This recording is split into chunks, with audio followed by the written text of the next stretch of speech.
welcome, treasure hunting friends. Here we are on this evening, and it's guest time. And our guest today is Frank from Detecting America, USA. Let's bring Frank up and welcome him to Across the Pond, England. Come on, Frank, let's have you. I'm trying to find my screen. Hold on. Yeah, I don't know what happened. Green, hello there, welcome, There it is. Now I can see you, John.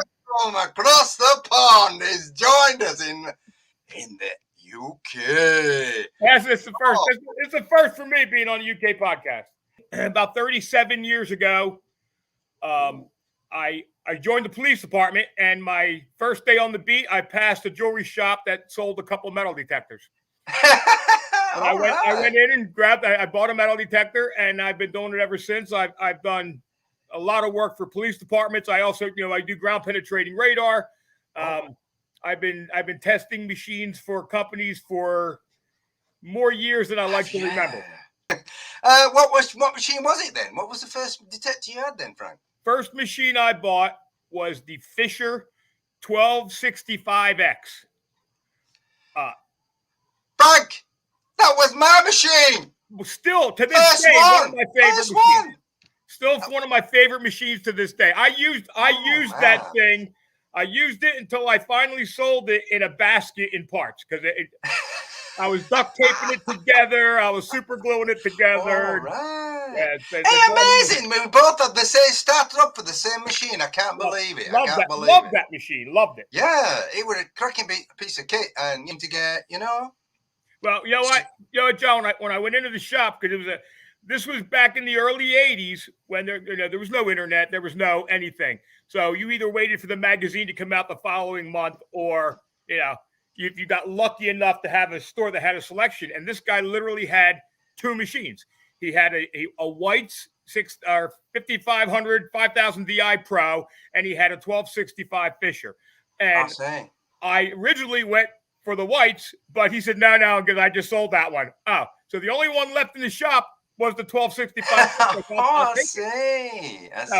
And I was glad I did, because that machine was wonderful. That machine put you through the training you needed to get through all the. It was well designed, wasn't it, Frank? It was well designed, with the arm cups and is it the S bend? The S bend. The trigger between the two. Trigger, was brilliant. Today's a different world, but back then it was almost like having a multi-frequency machine. You ran that thing on two different discriminations with the flick of a trigger, and I'll tell you why. I still have finds with that machine that rival the finds of today. What machines did you have after that then? Did you have anything after that then? My next machine, while using the Fisher, I started, because in that time, the way that you found out about metal detectors is that the manufacturers actually had traveling salesmen, and they would go to all the different shops. So I developed a rapport with one of these salesmen. So I started testing some of the machines that came out for Fisher at that time, some of the machines that came out for Whites at that time. And when I finally let go of the 1265, and that was 10, 12 years I hung on that machine, I went to the MXT by Whites. And loved it. Another one, loved that MXT. I was so sorry to see Whites go, but I loved that machine. Well, what do you use now then, Frank? Well, I have 25 machines on my wall right now. But the one that I go back to over and over and over again, the one is pretty much hard and fast. My machine of choice right now is the CTX 3030. Yeah. I've been using that since I bought my first CTX. Was the demo that was going around the world, hitting every dealer so they could test it for a week. And then when if I got to me, I bought it. Yeah. All right. Do you find it a bit heavy or quite all right for you, Don't let anybody kid you that it's not a heavy machine. No, it is a heavy machine, but they went to a lot of trouble to balance it. So even though, it's heavier by a lot than when you compare it to an Equinox. I have had one for 2.5 years. But the balance of it actually, is okay. I don't really tire out with the machine because there's as much weight behind it as there is in front of it, and it's not that bad. Now it's a very high tech machine and very hard to understand. But I learned it. Well, like I said, I've had one myself for 2.5 years, and I liked it, but I didn't get on with it in the because I do water detecting in the water up to my chest, and I just felt a bit heavy in the water with it. That's all. So yeah, you know what? I like smaller machines in the water. I like, especially if I'm going under. I like machines that have a little bit less length to them. So I find myself going to the Equinox or going to the Simplex. I field tested a machine called the underwater metal detector. Oh, right. Yeah, 12 years ago. And I believe it or not, I still have it. It's just a basic single frequency machine. And in freshwater, I'll still go to that sometimes just because it works in the water. The CP is a monster in the water, but it's a little big. Have you ever used any PIs then? Oh, yeah. I mean, I've used White's PIs. I've used the ATX, and I've used them. It's a matter of taste. It is. It's a matter of what you like.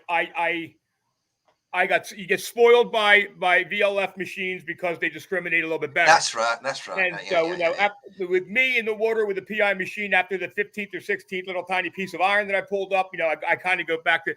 But back when I was diving, that's all we used. Once we got to the bottom, it's all we used. Yeah. It's collapsed down small because I love the Excalibur. The Excalibur was one of my go-to diving machines. And unless you went out and spent hundreds and hundreds of dollars on a new shaft, this thing was a monster at the end of your arm. It was, yes. Now with the Simplex going down and the Legend going down to 24 inches, these are awesome because you don't have to go out and buy aftermarket stuff to make them small and easy to use underwater. Yeah. And I'm not doing the 200 feet anymore. I'm not doing the real deep dives. Everything I do now is shallow. So. Yeah. I'm a huge fan, and I get it. A lot of folks aren't fans of the organized hunts and everything. I get it. I love them. I love getting together. We went this hunt that we're going to next week is in Florida. It's grown a lot over the past couple of years. But the first year we went, we wound up talking to everybody, shaking everybody's hand and talking, detecting, and we got to detect for about an hour and a half. Last year I went and I got to detect for about 15 minutes. So this year I'm going to try to detect a little more. One lives in the north, one lives more central, and I live in the south part of the state. So we're always arguing who's got the best piece. And how far apart do you live then? How many miles away? So for me and Steve Pacifico's on the page, I'm about a half hour to 40 minutes, and I'm 2 hours from Ronnie. From Ronnie, yeah, because I've seen you at Ron's a couple of times. And I've seen Steve, he's on live there going, "Oh, this is Ron's storeroom. I just hate this. Oh, I love that." It was funny, we have a good time. We have fun. No, it's just amazing, really. This event going off. Yep. Yeah. It's called Florida Hunt 8. It's the 8th year they've had it. It benefits a group down there called Soldiers Freedom Outdoor. And a lot of soldiers come back from overseas or wherever with PTSD and different issues. And this place is a haven for these guys. They come there. There's never a charge for our vets. They come there. They ride horses. They do farming. They take care of animals. It's a whole thing just dedicated to these guys. And we try to raise money for it every year. Just say the name again. So it's the name of the charity, the name of the people that we're donating to is called it's called Soldiers Freedom Outdoor, and the specific area that we go is called Camp Freedom. Excellent. The USA, you know what people don't realize that you have unique finds in the UK. Okay, we go back a long way, but what you've got over there is unique to your country. Yeah, for sure. I mean, and we don't find it. Revolutionary War finds, which are awesome in themselves, and then we have another whole era of Civil War era finds, and then each little locality has its own personal finds. We have stuff that went on in my town that occasionally we'll find stuff that's unique to this town. So it's always something that's pretty cool going on. And how do you when you've got your finds, and what do you actually do with them then, Frank? It depends on where I got them. Or who I got it for. Like I do work for historical societies, and I just did Pennypack Park church, which dates back to late 1600s, and it's a very historical area. William Penn founded the area. So anything from there that we find goes to them. They put it on display and things along. That's great. That's great. Different historical societies, what stuff like. Generally speaking, coins they let us keep. We don't. They're not really interested in the coinage so much. They are target specific artifacts. Yeah, things like that. yeah. And what have you found anything in gold then? Anything gold? Oh God! Well, you know what? In the I'm like I said, I'm 37 years detecting. I have 5 gold coins under my belt in 37 years. The last one I found, I dug a U.S. large cent, and the gold dollar coin was physically attached to it. Wow! It must have fallen out of a pocket and sat there for 200 years, and it was physically attached to it. But as for gold jewelry, yeah, it hasn't been my biggest gold jewelry season the past couple of years, but generally speaking, but you find a lot though. We do well on the beaches in the summertime with gold. My favorite beaches, one of the hottest beaches that I like to detect on, literally from the time that thing hits bottom, I've got an hour. Now, we'll work it all the way down during the day because, listen, the swimmers were somewhere along that line all day long. Yeah. But when that tide bottoms out, it starts coming back immediately. So you've got that little low area where that trough is and that little hot zone down there. You've got an hour to play with that. An hour? Without water, yeah. Whoa. That's it. Yeah, we have about 3.5 hours to 4 hours. It goes out 4 hours approximately, or 6. I'm not quite sure. I know it's quite a way out. About 5 or 6 hours, and then it comes back. So we don't like to go on when it's just going out. We like it to be quite way out before we go onto the beach. Well, we'll work it. We'll follow the tide on We'll follow the tide. Yeah. And then only reason, and the reason being is because once we get to the bottom, we're coming back because the tide's coming back. You can sit out there and you can tell when that thing changes because man, it turns right around, and starts coming back at you. Yes. And our problem with our beaches up here is we get a lot of replenishment. So they dump a lot of sand in every year. Do they? Yeah, we lose a lot of sand. Some of the townships, below us, they get the sand. So we have beaches in a place called Wildwood that's literally a mile beach. It's a mile wide. Yeah. The places that I like to dig in Ocean City and some of the other places, these are a couple 100 feet. Period. And so they dump this beach sand in every year to replenish the beach. But when that starts to get taken out to sea, then we get these big slopes. So once you get to the bottom of that slope, man, she's on her way back in. We don't have that long, drawn out beach most of the time. Right. It takes a long time to come back in. But it's very similar to in Europe. In Europe they don't have tidal or very, very little. I think it's a meter. But it's the shallow water. You're in the shallow water most of them all day long. Really. Yeah, that's fine with me. I'll dig knee deep, waist deep if I'm not contending with your tidal waves knocking me. How tall are you then, Frank? What's that? How tall? I'm 5'8", so I don't have a whole lot of wave action that I can survive. I'm only 5'4", mate. Well, and believe me, when you're up there digging that signal, you're really trying to get it out. I think that's a bloody gold ring. It's not going nowhere, and you'll drown, don't you? I try to detect with really tall friends so they can go out there and dig for me. Yeah. Hello, and Detector South, West UK. Hiya, you guys. Got Jersey History Hunter. Is that from your part of the? Jersey History Hunters, another group that do a show. They're affiliated with us. We go on their page. They're on our page. They actually do another YouTube show on Tuesday nights. Like I said, Sheeli Williams and her wife Dawn, they do a show on Thursday night. So a lot of these people are in this kind of podcast club of ours here. Yeah, and that's the crazy thing about where we are, because today would be a day I would love to get up and go out because it's approaching 60 degrees. And then in 2 days, they're calling for snow. And that's how it's been all winter for us. Listen, if it's 37 degrees and the sun's out, we're digging. That doesn't make the problem is that it'll hit 60 and then it'll be 19 degrees tomorrow and snow. So this time of the year is crazy for us up here. That's why I'm taking about 9 or 10 days down south, and we're going to go do this event. Then we're going to bop around down south a little bit and do a little digging. Yeah. Now that you got the link over in this country, when it comes to you guys wanting to come over here, it can be sorted. Yeah, beautiful. We can sort you out accommodation. We can bang you up close to where we are, and we just all 4 of us, all 3 of us, just zoom off to it is absolutely on my agenda. I was very upset I couldn't make it to to the Detectable a couple years ago. And this year has just been real hectic. So I'm hoping that next year, by hook or by crook, I am going to be going to get over to the UK and dig. Oh yeah, it's a different experience for you, Frank. Yeah. And I have friends that have done it.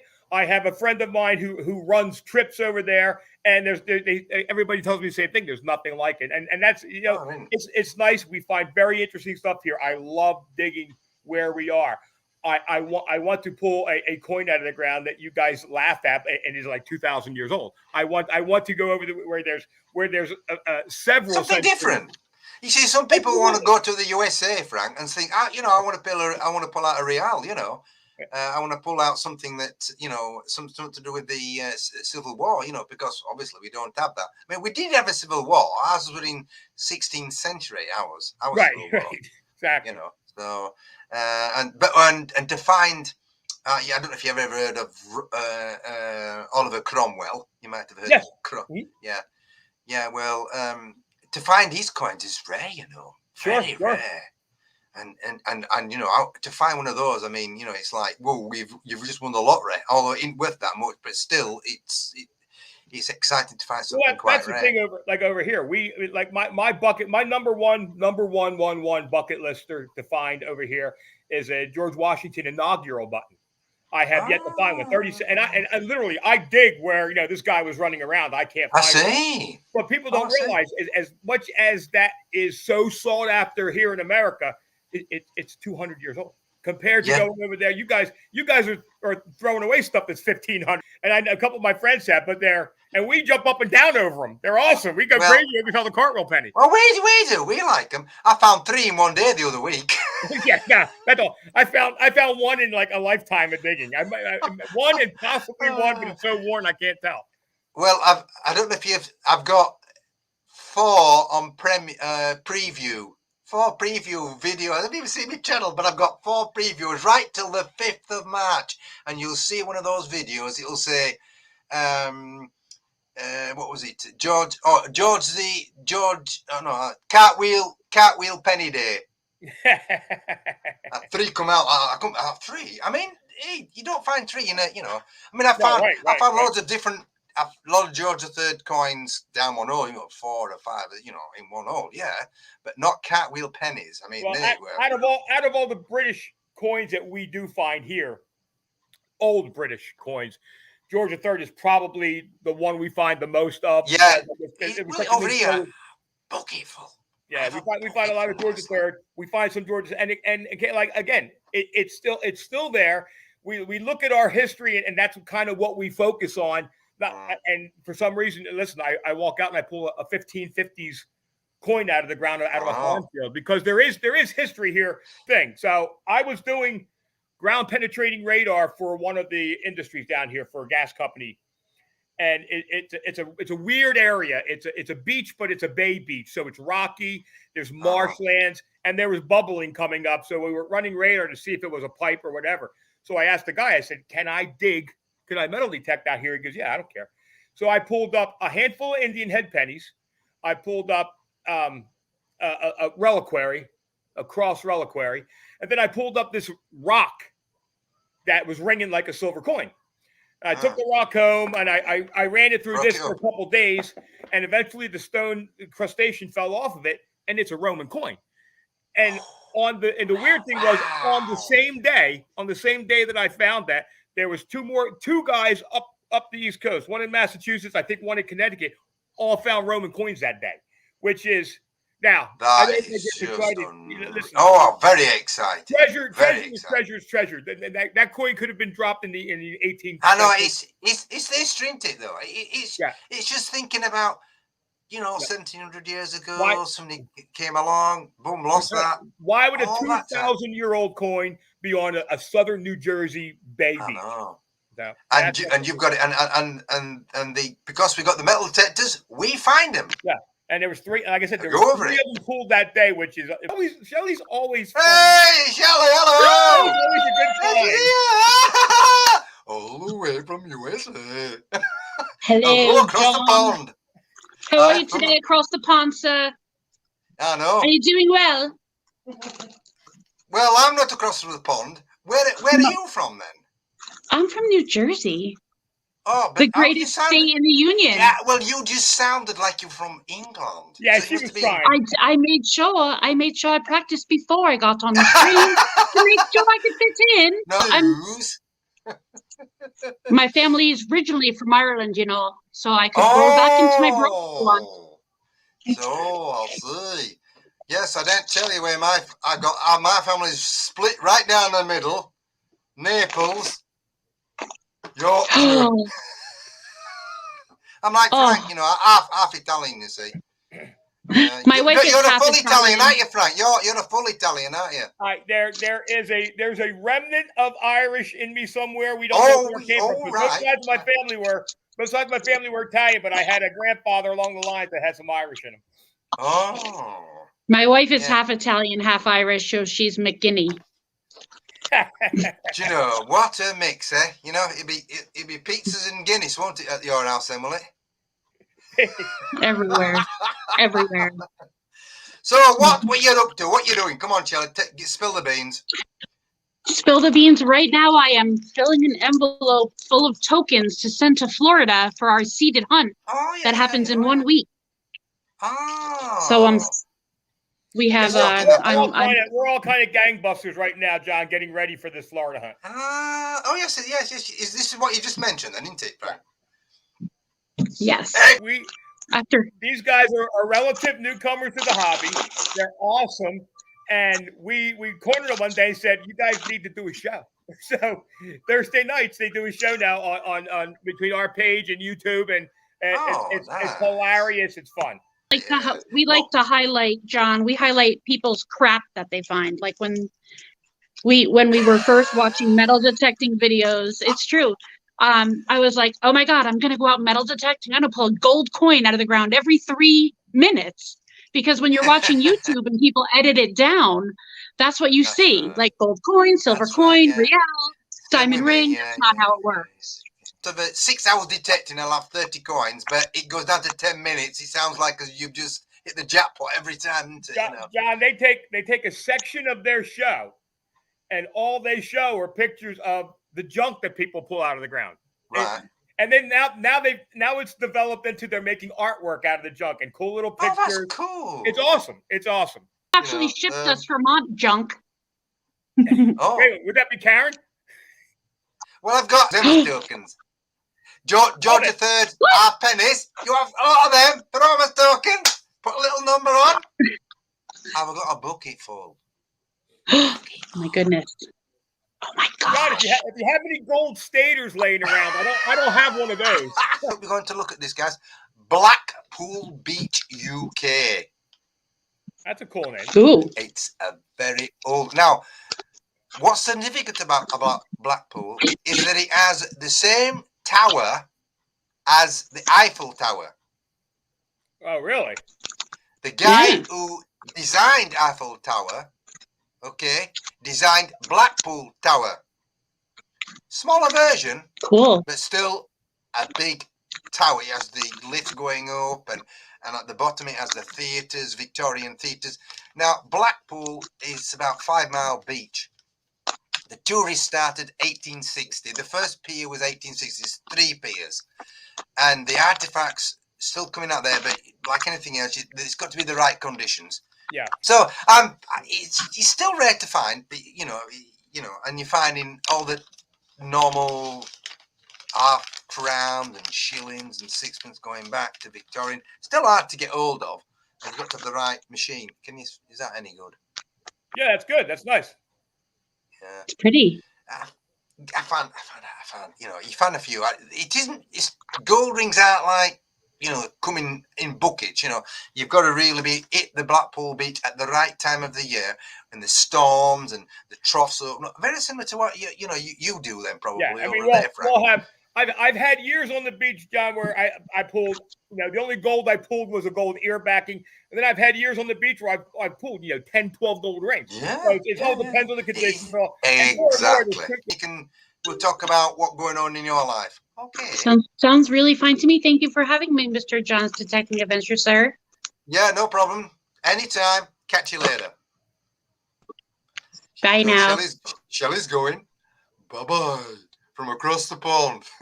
I mean, the amount of people that are doing work to make this event successful is astounding. And then it's not. It's free. And it's all, free. it's all voluntary. It's all because we love the cause and the people down there. And and probably a lot of people don't even realize what's involved and how it's all put together, and where some people actually have to put their hand in their pocket and pay for things to the event. Well, that and the fact that this event started with a couple hundred acres, and they've been clearing and clearing and clearing. I mean, they actually have guys going out there with machines and clearing it for free. And I think we're up to 600 or 800 acres for the event this year. And it's an old area. We have seeded hunts, and there's stuff to find out there. But it's just a gorgeous area, and it's such an important cause.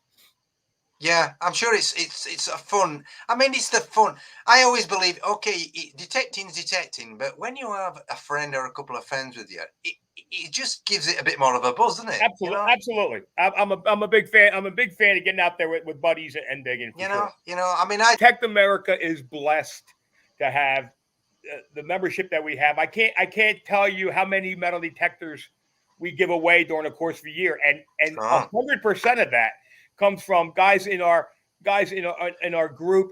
Our sponsor is extremely generous. But the one guy who was on here a little while ago, Richard Kruckmeyer, a couple of years ago, donated a CTX 3030 that we gave away. Whoa. He donated three or four detectors to a children's Christmas fund this year. Nice. I mean, that's the kind of people that we have. Detecting's fine and posting our videos. We loved all doing that. But it gives us kind of a purpose to work toward. It's nice to do something we enjoy and actually have something good come out of it. And it doesn't matter if it's local. Doesn't matter if it's in the UK. It's what. It's the cause. Ultimately, if this becomes a worldwide thing and everybody's doing it, how is that bad? How is that a bad thing? It's not awesome. At all. It's not when it comes to the charities, when it comes to the donations, it comes to the kids at Christmas time. And you know what? There is zero competition. This is all about the more we get involved in it, the more good it does. And God bless America. And it's awesome. It's a good feeling. Absolutely. To do something good in this world while you're alive. Absolutely. And I just, if you can make somebody happy and do something good in life, that's right. It's life worth living. Sure. Isn't it, Frank? Again, the amount of stuff that gets donated to us at Christmas time for giving away and trying and raffles or whatever we do and trying to raise money for different causes is awesome. And again, this is why we do the Florida Hunt 8 thing, because it's a great cause. These guys don't charge these vets anything, and they get all kinds of basically therapy out there in this beautiful piece of countryside. So yeah, we're glad to do it. Lots of fun. Yeah, I'm sure we've got so much to say and so much to give on our channel to other people. Our platform, but I have a feeling I'm changing it soon. Good, isn't it? Yeah. I mean, I've got the light. If I turn the lights on, look. What time is it where you are now, Frank? What's that? Oh, is it daylight still, isn't it? Oh yeah. Sun's out. I had to hang curtains. I had to hang towels over my windows because the glare was so bright. Oh, well, I wish we had a bit of that. But if I turn this off, it's black here, mate. It's dark. Okay, buddy. What we'll do, we'll see you another time. Keep in contact. Hopefully get some more contacts and supporters. Oh, for sure. And we'll link up after you have done your stint of whatever you're doing. And then contact me when you're ready to get together again. All right, pal? You got it, buddy. Yeah. You take care. See you later, John. See you later, pal. Cheers. Well, that was brilliant. Absolutely superb. Yet again, another great interview from a new founded friend, Frank from Detect America. Absolutely superb. And I hope we have plenty. So I'm going to call it an evening. And thanks for those people who have joined me. I hope you found it interesting and enlightening. And it's brought you some pleasure. Take care for now. Nice of you to join us.